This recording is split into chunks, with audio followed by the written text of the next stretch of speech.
Assalomu alaykum qimmatli qarindoshlar, yaxshimisizlar? Bugun 2022 yil 2 oyning 25 kuni juma. Oldi bilan bu muborak juma kunida dunyoga tinchlik, tajovuzchilarga to'mirmo'sh va mag'lubiyat, ezilgan millatlarga hurlik va erkinlik, zolimlarga zavollik tilash bilan so'zimni boshlayman. Bundan 5 kun burunqi leksiyada men urush vahimasiga chekit qo'yildi degan bir temada so'zlagan edim. Chunki shu kuni Ukrainaning chegarasiga 190 mingdak askar to'plagan Putin Fransiyaningki prezidenti Macron bilan 105 minut so'zlashish orqali men askarlarimni chekindirishim mumkin degandek, ya'ni tinchlikqa bir fursat bergandek gapni qilgan edim. Hala o'ylamagan ahvol shu bo'ldiki, oradan 4 kun vaqt o'tganda, ya'ni 24-fevral sabahda o Rossiya armiyasining Ukrainaga hujum qilganligini jakaladi. Shuning bilan Yevropa tuprog'ida bo'lgan bu asr kirgandan buyongi bir davlatning, ya'ni bir davlatga keng ko'lamli tajovuz qilish hodisasi yuz berdi. Bu albatta oldi bilan shu davlatda yashayotgan, ya'ni Ukrainada yashayotgan har millat xalqining cho'nqur tashvishga cho'ktirdi. Chunki urushningki talabati ig'ir bo'ldi. Nurg'unlig'an begunoh insonlar o'ladi. İki tarafdan urush qatnashgan yoshlar o'ladi, odamlar o'ladi. Dunyoda hayotlikdan ortiq qimmat narsa yo'q. Ham shundaqli yana hurlikdan ortiq qimmat narsa yo'q. Tajovuzlarga qarshi nurg'un odam fidokorlik bilan vatanni qo'g'dash uchun jangga atildi. Hozirgi ahvol shundaq bo'lib o'tadi. Shuning bilan birlikda bu yana dunyoda tinchlikni suydigan, insoniylikqa bor, adolatni suydigan, demokratik ongga ega aqli normal insonlarning har qandigini tashvik cho'ktirdi. Chunki bu yerda tajovuz qilayotgan kuch Rossiyadan iborat. Yer sharni qo'lidagi bor qirg'ich qurollar bilan necha ko'mpaykim qilib yetishga yetadigan, ya'ni yadro quroli va nurg'un ta'sir kuchli qurollar va shundaq bir davlat. Hatto Putin Ukrainaga hujum qilgandan keyin, bir necha soatdan keyin xalqaro jamiyatdan bo'lgan kuchlik ayblashlarga qarata bundaq bir gapni qildi. Ya'ni davlatlar mening ishimga aralashma, agar aralashadigan bo'lsang, sen o'ylab boqmagan oqibatga qolasan degan gapni dedi. Bu nima desa, bu ba'zilar uni yadro qurolini ishlatish mumkin, ya'ni yadro qurolini ishiltaman deb tahdid qilyapti dedi. Buning nisbatan Fransiyaning tashqi ishlar ministri oradan necha soat o'tgandan keyin dediki, debdiki, biz Shimoliy Atlantik okean ahdi tashkilotimi yadro quroliga ega davlatlardan tarkib topgan deb. Agar ishlar shundaqlamadigan bo'lsa, Ukrainaga hujum qilmaydi, Putinga, Rossiyaga nurg'un iqtisodiy embargo yurgizmaymiz deb nurg'un davlatlarning siyosiyonlari, davlat boshliqlari va hatto Birlashgan Davlatlar Tashkilotininki boshlig'i Guterresmi shunday ishongan holatda, ya'ni tinchlikqa yomon yo'l chiqadi deb o'ylayotgan shunday sharoitda Putinning o'ylamagan yerdan chiqib butun farazlarga qarshi holda urush boshlashi Ukrainaga to'liq huquqli, demokratik bir davlatga hujum boshlashi mushkullarda kishilarningki, davlat rahbarlarininki hammasini avom xalqni tashvik qilyapti. Albatta buningki paychiga bozorga, iqtisodga ko'rsatgan ta'siri keng doiralik, umumyuzlik bo'ldi. Ammo bu Amerikaninki paychiga bozorga shu vaqtning o'zida ko'proq ta'sir ko'rsatgani bilan, ya'ni siz haqni o'zingiz o'zingizning qo'li og'riydi degan gap. Rossiyaning iqtisodiga nisbatan shu bir kunning ichida aytib cho'ng ziyon bo'ldi. Ya'ni 70 million dollar, milliard qimmatidagi boylik uchib ketdi degan gap. Paychiga bozori 30% tuvalab ketdi. Rubli 20% pahal bo'ldi. Mal bahsi shiddat bilan o'rlab ketdi. Yevropada xabarlarda bo'lganidek o'tgan asrda ikki qatim dunyo urushi bo'lgan. Ya'ni birinchi dunyo urushi va ikkinchi dunyo urushi. Birinchi dunyo urushi 4 yildak davomlashgan. Nurg'un kona imperiyalar parchalangan, mustamlik qilingan ellar hurlik erishgan birinchi dunyo urushining ta'sirida. İkinci Dünya Urushi asosan faşistlarga qarshi urush bo'lib, İkinci Dünya Urushida ittifoqdosh davlatlarning, ya'ni Amerikani bosh qilgan ittifoqdosh davlatlarning buningda ayni vaqtdagi Sovet Cumhuriyeti, Sosyalistlar Cumhuriyeti, Sovet Sosyal Respublikası bu mu ittifaqdaş devlet olgan. Bular natsilarga, faşistlarga qarşı köreş qılıp, 2. Dünya urushining g'alabasini qo'lga keltirgan. Bu urush baş ahir 10 yildak sürilgan, ama ba'zilar uni 6 yil deydi. Ama bu her qitimli ikkili urushda nurg'unlagan necha yüz milyonlagan odam talafotga uchrab, necha 10 milyonlagan odam hayotliq jinidan juda bo'lgan. Demak, urushning talafoti ashundoq. Hamda İkinci Dünya Urushidan keyin bu ittifoqdosh davlatlarning ichida ideologiya jihatda farq bo'lganligi uchun birisi kommunistlar dunyoni so'g'irish kerak, kommunistik ideya dunyoni hukmron bo'lish kerak deydi. Birisi demokratik, erkin, liberal davlatlar dunyoga hukmron bo'lish kerak deydi. Endi mayli qanday bo'lishidan qat'iy nazar, Ikkinchi Dünya urushining natijasida, ya'ni faşistlar urush qo'zg'agan, ya'ni o'q davlatlari deb qo'yamiz-ku, Germaniya, Italiya, Yaponiya bular yengilgan. Amerika, Sovet qatorliq davlatlar yengan.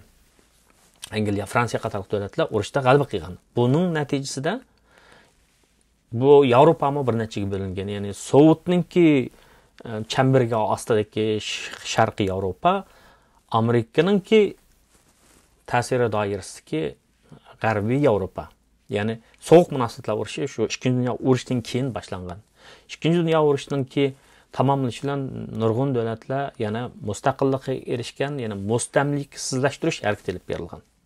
Hala shuningdan keyingi 80 yildan buyon Yevropaning zaminida bir urush, talash deganda tuzuk bo'lib boqmagan. Kichik ko'lamdagi to'qnashlarni hisobga olmaganda, masalan, Yugoslaviyaning, Serblarninki, Kosovoliklarga yo bularga hujum qilish, erkiy qirg'inchilik qilib berishni hisobga olmagan vaqtda, ammo bir davlatning, ya'ni bir davlatga, bunda kuchli davlatning, ya'ni bir davlatga hujum qilib kirishdak ahvol bo'lmagan.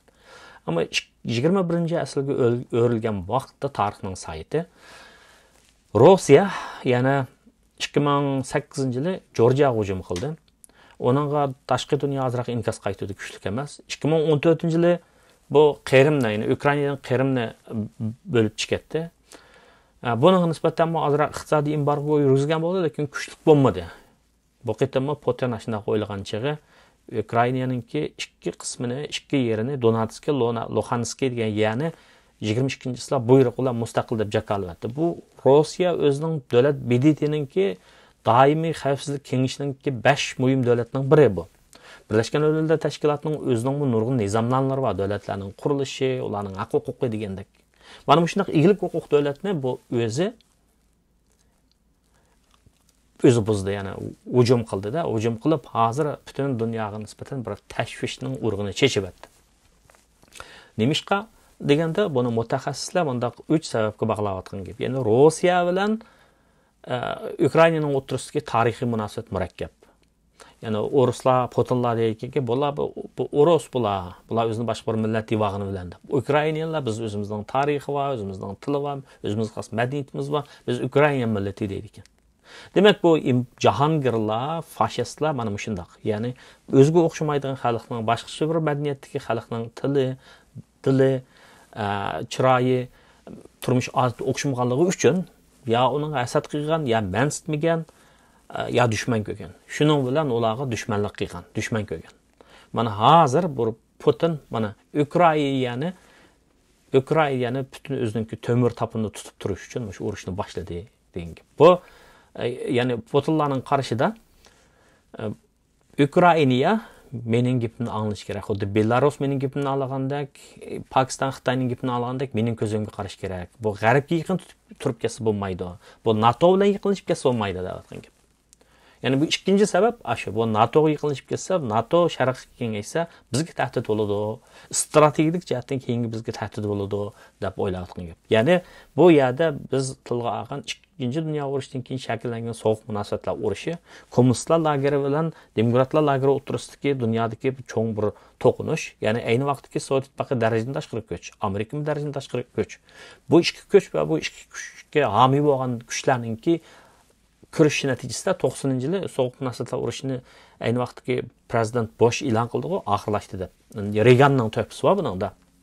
Yani Sovet İttifaqını ayni vaqtdagi Razil imperiya deb atab, andan keyin Sharqiy Germaniya bilan G'arbiy Germaniyani Demokratik Germaniya deb atalgan. Bularning o'tirib selingan tamni o'rvat, Mr. Gorbachev tear down that wall deb jaqa qilgan, ya'ni shu tamni o'rvatang. Bir millat o'xshamagan tuzum, bu tamni nima qilish, bo'lish yaxshi emas deb. Shundan sovuq munosabatlar urushida bu demokratik kuchlarning g'alabasi bo'lgan. Ammo undan keyingi dunyodagi vaziyatning taraqqiyotida xalqaro deymiz, texnik taraqqiyot deymiz, pul ma'mul dokalarning kapitalistlarninki siyosiy qarilishi haddidan ziyoda manfaatxo'rligi tufaylidan bular shu dunyoning hamma yeriga tarilib, Xitoyga o'xshash hozir bizga zulm silayotgan bu Osiyoninki fashistlarni ko'tarib chiqdi, bularni kuchlantirib qo'ydi, ruslarni bularga yo'l qo'ydi. Ya'ni urush bo'lgan vaqtda hammadan buning ta'siri oldu. Fakat bunun payda alğanlığı kimler ise hərbi sanaatki məbləğ sağlayan kapitalistlar. Ama köpünçe avam xalq, avam puxra ne qayerden buluş qati nazar bunun ziynini tatıdı. Hatta tacavuzçuların xalqı mı bunun ziynini tatıdı. Mesela hazır Rus xalqı bunun cezasını tatıyatqan degeni pul pahalılığı, rublinin uçup ketişi, anandaki o arqaysı devletlerin Rusiyaga qarşı embargo yürgüzüşünün neticesinde, yani nurgun Rusiyani dünya pul ma'mul kapital bazarını sıkıp çıkarmız deb. Ularning energiyasiga, bankasiga, bunuga ham yuqori texnik mahsulotlarni Rusiyaga setib berishga, buning embargo yurgizdi. Shuning bilan albatta davlat amaldorlariga, Yevropami, Amerikami, hatto Avstraliya va Yaponiyami hammasiga shunday jazo yurgizdi. Bu jazoning ta'siri hozirning o'zida ko'rilib ketmaydi. Buning vaqt ketdi. Xuddi dorining ichgan vaqtda o dorining ta'siri azoz bo'lgandek, buning ta'siri oldu. Bunun ta'sirida Rusiyaning iqtisodi cho'kdi, GDP'si cho'kdi. Namratlik qaplaydi. Ya'ni Rossiya Putin o'z beshimchilik qilib 2014-yil Krimiyaga hujum qilgandan keyin Amerika ularga iqtisodiy embargo yurgizdi-da. Yurgizgandan keyin uning ta'sirida Rossiyaning iqtisodida muayyan chekinish bo'ldi. Ta'sir ko'rsatmaydigan ish yo'q. Shu vaqtda Rossiyaning kishi beshiga to'g'ri kelgan o'ttirchi milliy daromadi sanoatlashgan davlatlarning ichidagi Yevropa davlatlarida o'xshash. Hozir 10 yilning ichida bu o'ttir iqtisodiy taraqqiyotgan kishi beshiga to'g'ri kelgan daromadi o'ttir hal davlatlarga tushib qoldi degan gap. Ya'ni xalqaro iqtisodiy sistemadan ayrilgan vaqtda, chetga qiqilgan vaqtda, bog'lanish bo'lmagan vaqtda shunday talab etadigan, lekin puxra tatidi buning jazosini. Ammo Putin va uning gumashtilarining haddidan ziyoda boy ularning Angliyada, Yevropadagi nurg'un banklarda milliardlar puli bor.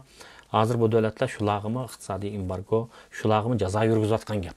Ya'ni ishning beshiga bo'lsa tuvq siqraydi degan o'xshash, Putinninki gumashtilari bo'lgandan keyin Putinga yurgizgan jazo ularga ta'sir yetkazdi degan gap. Endi bu ishlar qanday bo'ladi, qanday oxirlashadi?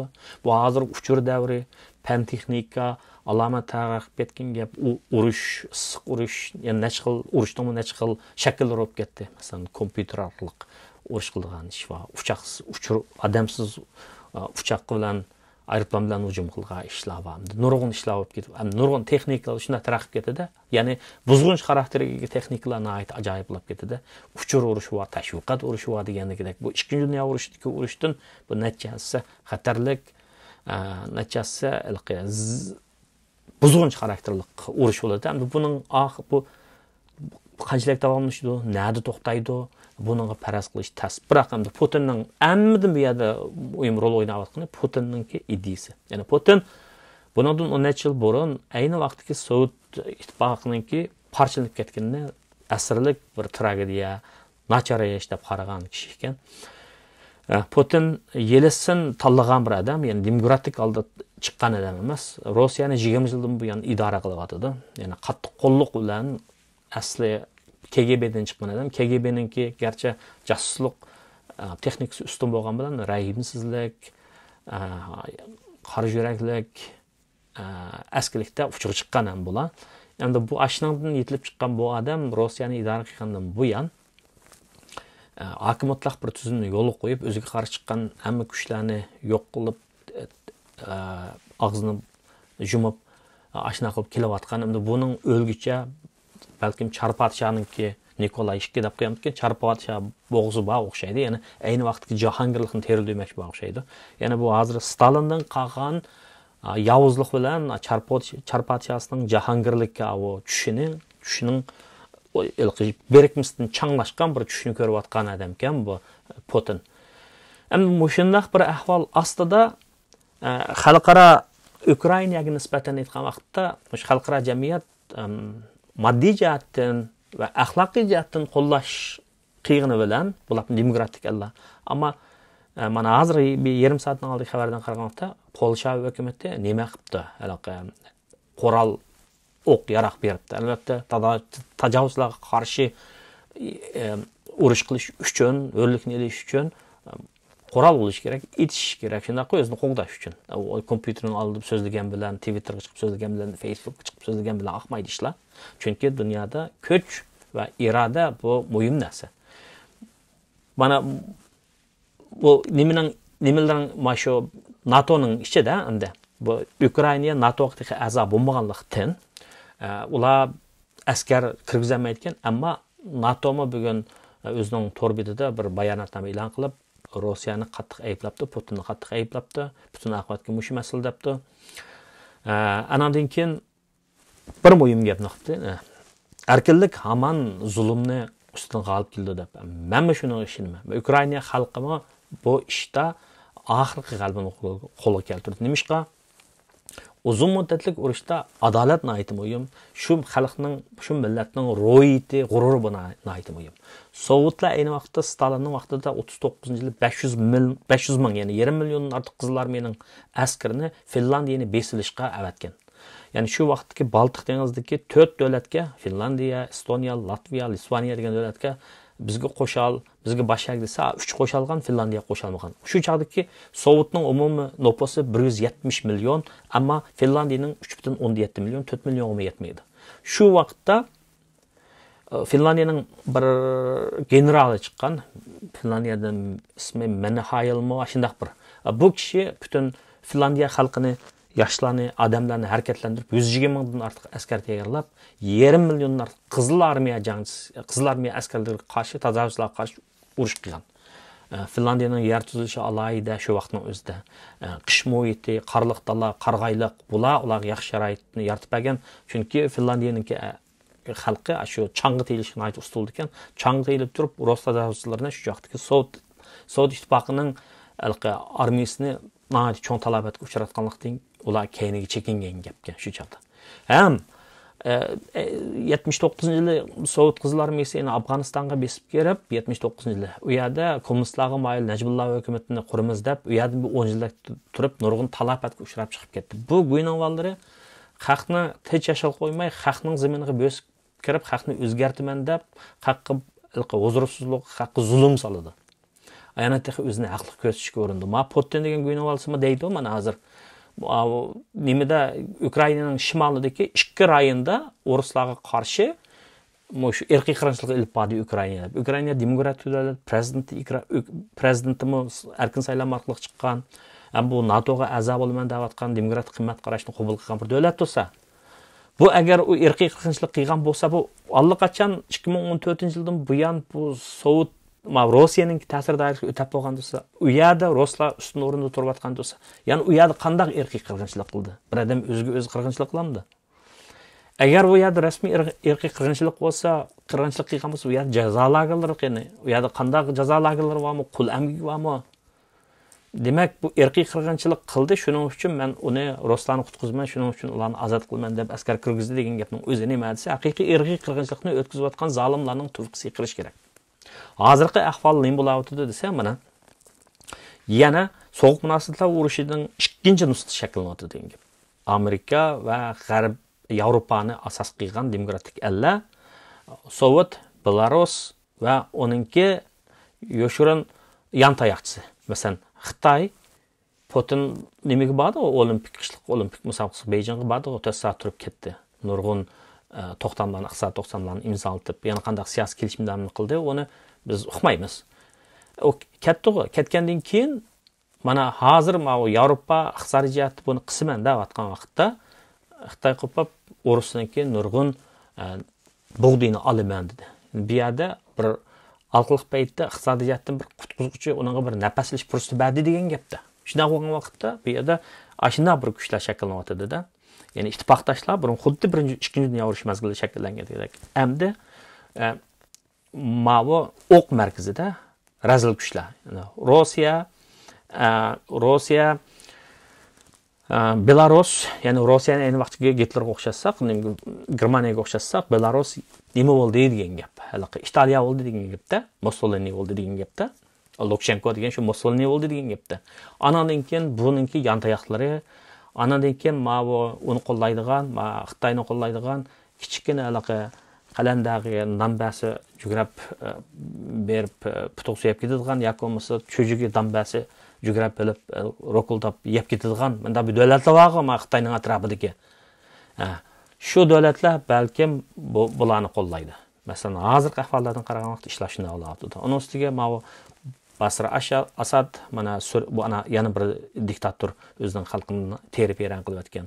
Bu Myanmar degan bu Rohingya musulmonlarni azgan birimidagi harbiy kuch.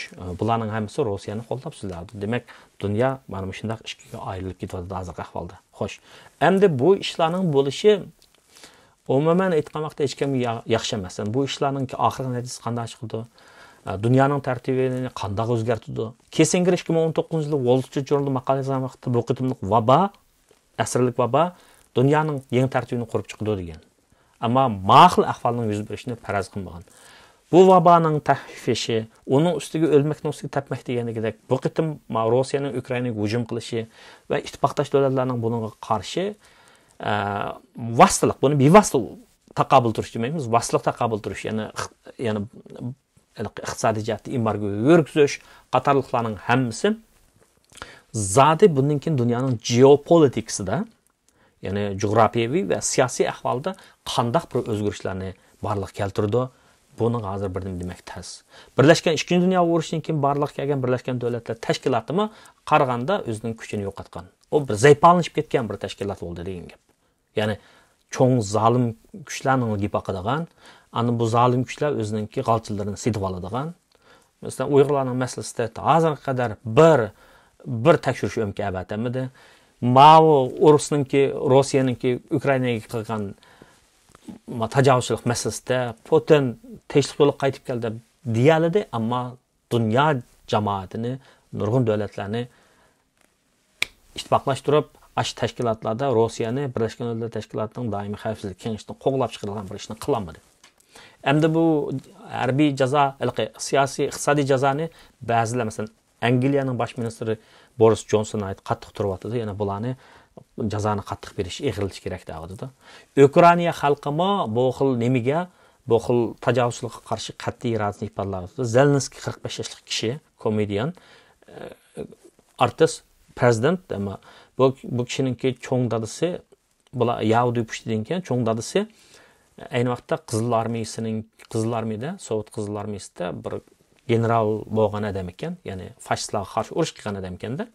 Hozir bu kimi Putin berib, men Ukrainani qurolsizlandiraman, u yerda fashistlarni, natsilarni tozlayman, ularni Ukraina xalqini erkinlikka erishtiraman dedi. Bu tajovuzchilarning, janglarning, bu bas asqiylarning hammasi yolg'onchi, hammasi yolg'on gap bilan haqqa ularga o'rm, bu millatlarga o'rlikka qilman deb turib, ashularni ezidi. Mana endi demakchi bo'g'inim o'sha ayni vaqtda Sovet Qizlar Armiyasini shu 120 ming odam keyinga chekindirib mag'lub qilgan, keyin Afg'oniston xalqimi 10 yilda nima qilib, halaqa Talibanlar yoki Afg'oniston xalqi shu vaqtdagi Sovet Qizlar Armiyasini chekindirgan. Endi Ukraina xalqidimi shunday bir milliy g'urur bor ekan, men qarasam, nurg'un ukrainaliklar qo'liga qurol ilib kurashga otlanibdi.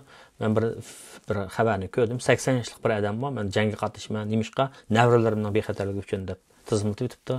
Va hatto minqimsa odamda 80 yoshli odamda muayyan kuch bor. Va hatto bir yosh odam xotin bilan bolasini techaga yo'lga solib qo'yib, o'zi balasiga qiymay yig'lab ketyapti. Uni ko'rgan har qanday odamning ko'ziga yosh keldi, normal odamning. Demak, bu dunyo shunday har bir chaqda bir davrda bir eski odamlar chiqdi ekan dunyoning bir bulung'idan. bu eski adamlar şu bir adamның qararı bilan bu bütün nurg'un millionlagan adamlarning hayoti tahlikaga uchraydi ekan, huzuri buziladi ekan, dunyo qorong'ulikqa cho'kadi ekan, odamlar tashvishga cho'kadi ekan. Hozir mana biz dunyo shunday bir tashvishga cho'kayotgan holatda. Ammo Rossiya bilan Amerikaning ki o'tirisida bevosita to'qinishdan saqlanish uchun Amerikaning amaldorlari buni kuchaytirdi. Yaqinqi xabarlardan qaragan vaqtda, hozir xabarlardan qaragan vaqtda Rossiyaninki Putinninki talablariga dastlab qo'shilmagan Zelensky 45 yoshli bu kishi aşağıda men turib kurash qilyapman da'vatida. Ukrainaning prezidenti qo'pab ba'zi talabiga men NATOga qatnashmay sulh qilishaylar da'vatida. U qo'pab Belarusda tuzayli debdi Ruslar. Ama sulhni suhbatni biz Belarusda ilib boraylik debdi. Bu kishi Polshada debdi, ya'ni kelishmay o'tibdi. Ammo xalqaradan kelayotgan qarshilik nihoyatda kuchli bo'layotdi, ayplash kuchli bo'layotdi. Hatto Rus xalqidimi bu urushga qarshilik bo'layotdi. Ya'ni Akkuni Tönögün Poshkun maydonida Moskvadagi xalq qo'zg'alib Putinning bu urushni xato qilganligini Putinni ayblab namoyish qildi. Uni Rusninki KGBninki FSB Federal Bureau of Federal Security davlat amanlık qismlari, yani burungi KGB'ning adamlari tutdi. Andan boshqa yana Ruslarning 150 dan ortiq parlament a'zosi va yuqori amaldorlari xat yozib Putinning bu ishini aybladi, urushni to'xtatishni talab qildi. Ham yana Rossiya armiyasidagi pensiyaga chiqqan bir bosh generalmi uch xat yozib Putinni Ukraynaga ig'vogarchilik qilding, tajovuz qilding, sen taxtdan cho'sh debdi. Demak, har holda bularni iyi o'xshaydigan haq degan bilan har holda men qilmasa bu Pushkinning ro'yi va aztola romantiklik va ham shuning bilan birlikda Tolstoyga o'xshash urush va tinchlik degan kitobni shu yozganmi? Tolstoyga o'xshash shunday bir adiblar bor, bir millat hamda bir tayoqda hammalar haydab o'tmaymiz. Ya'ni bir odamning o'tkazgan jinoyatini hammaga cheklasak to'g'ri bo'lmaydi. Bir daraxt qarab, bir butun o'rmonlikqa baho bersak, umumlashtirish xatoligini o'tkazsak bo'lmaydi degan gap. Chet eldagi ba'zi ruslarmi bu urushga qarshi norozilikni bildirib, Ukrainalarni qo'llayotdi. Men bir yana bir plastik bir rasmni ko'rdim. Bir Urus Ukraina xalqi kechirim so'rayman debdi. Demak, har holda elaqa bir bog'lam kudichilik qimmati yo'q. Ama o'zining boshliqlari shunda askarliklarni qilib ketsa, shunda jinoyatlarni o'tkazib ketsa, beshni sangiltib turgan qul mijoz maxluqlar qaragan chaqda ma xalqda yana muayyan darajada bir xil erkinlik ideyasi, demokratik ong, insonlik tuyg'usi bor ekan dedi, ma o'rislarning ishiga qarab turib. Xo'sh. Endi asli bugun so'zlamaydim, ammo 20-chesla men urush vahimasiga chekit qo'yildi deb so'zlab qolganligim uchun, endi bu chekit pashkalanib ketganligi uchun bir hem vaziyatning taraqqiyotidan ko'pchilikni bir xabarlantirib qo'yay deb qaraganligim uchun, chunki dunyoning siyosiy vaziyati ham iqtisodga cho'nqur ta'sir ko'rsatganligi uchun. Mana shuning natijasida nima bo'ldi desa, hozir neft bahsi o'rlab ketdi, energiya bahsi o'rlab ketdi. Yevropada masalan gazning bahsi 62% o'rlab ketibdi. Oltin o'rlab ketdi. Ya'ni dunyo ma'lumotchilik cho'kkan chog'da oltin qimmatli metallarning bahsi o'rlab ketgan gap.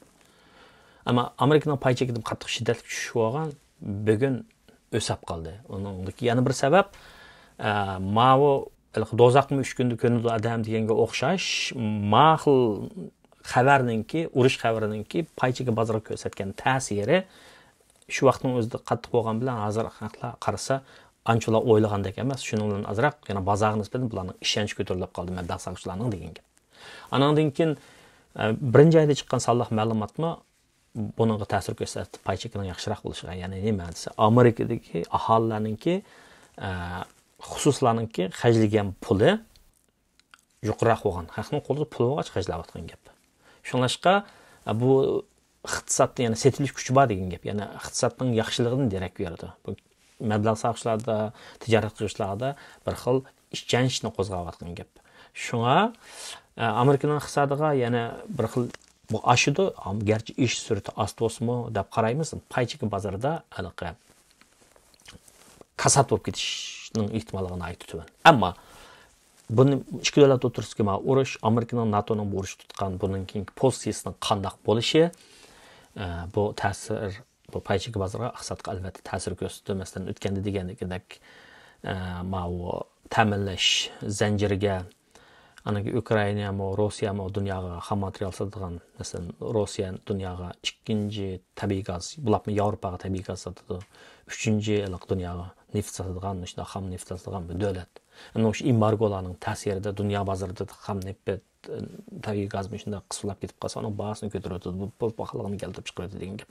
Ya'ni kishilar uy isitishga yo mashina haydashga yiqiluvga jiqroq pul to'lab ketib qolsa, ularningki ham choti, turaqliq kirimi turaqliq bo'lgan ahvolda ularning boshqa ishlarga ajratadigan chiqim azolab qoldi, kirim azolab qoldi degan gap albatta iqtisodga ta'sir ko'rsatadi. Shunga bu ishlarni shundoq yana davomli kuzatamiz. Favqulodda ahvol yuz berganligi uchun dunyoning siyosiy vaziyatida men bugun shuni vaqtida ko'pchilikka xabarlantirib qo'yay deb shuni so'zligim keldi. Xayr ko'pchilik, hammanglarga yaxshi kunlar.